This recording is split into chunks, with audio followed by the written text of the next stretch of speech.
మారేడుమిల్లి అటవీ ప్రాంతంలో ఇటీవల జరిగిన 2 ఎన్కౌంటర్ల ప్రదేశం సందర్శనకు వెళ్లిన విద్యార్థులను పోలీసులు అడ్డుకున్నారు. ఉస్మానియా కాకతీయ వర్సిటీకి చెందిన 14 మంది విద్యార్థులను చింతూరు పోలీస్ స్టేషన్ వద్ద పోలీసులు అడ్డుకున్నారు. ప్రస్తుతం మావోయిస్టు వారోత్సవాలు జరుగుతున్న సందర్భంగా కొత్త వ్యక్తులను ఆ ప్రాంత సందర్శనకు అవకాశం లేదని పోలీసులు చెప్పారు. అయితే తాము కేవలం విద్యార్థులు మాత్రమేనని హిడ్మా ఎన్కౌంటర్ జరిగిన ప్రాంతానికి వెళ్లేందుకు అనుమతి ఇవ్వాలని విద్యార్థులు కోరారు.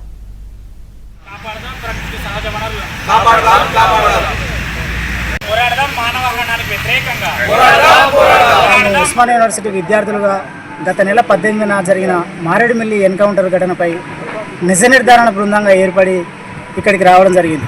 ఇక్కడికి వచ్చిన తర్వాత పోలీసులు మమ్మల్ని అకారణంగా అరెస్టు చేశారు.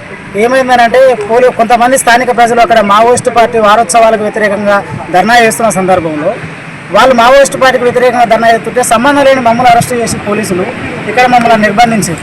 మేమేమంటున్నామంటే మేము ఎన్కౌంటర్ ఘటనపై నిజ నిర్ధారణ కోసం అక్కడికి బయలుదేరుతా ఉన్నాం.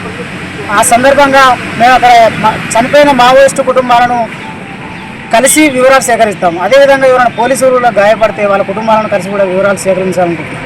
అదేవిధంగా మావోయిస్ట్ అంటే ఎన్కౌంటర్ జరిగిన ఘటనలో ఏమైనా ఆధారాలు దొరికితే మేము వాస్తవాలను బయట సమాజానికి తీయడానికి అక్కడికి బయలుదేరుతున్నాం. కాబట్టి ఇక్కడ పోలీసులు కూడా మమ్మల్ని విడుదల చేసి మా ప్రయాణానికి సహకరిస్తారని చెప్పి, అదేవిధంగా గవర్నమెంట్ కూడా దీనికి సహకరిస్తుందని చెప్పి మేము యూనివర్సిటీలో ప్రెస్ మీట్ పెట్టినప్పుడు డీజీపీ హరీష్ కుమార్ గుప్తా గారికి కానీ నారా చంద్రబాబు నాయుడు గారు కానీ బహిరంగ లేఖలు రాయడం జరిగింది. ఈ సందర్భంగా మేము ప్రభుత్వాన్ని ఏం డిమాండ్ చేస్తూ ఉన్నామంటే, మేము జనరల్ విద్యార్థులు అక్కడ వెళ్తున్నాం కాబట్టి మాకు ఏ రాజకీయాలతో సంబంధం లేదు కాబట్టి మమ్మల్ని అలో చేసి నిజ నిర్ధారణ బృందానికి సహకరించాలని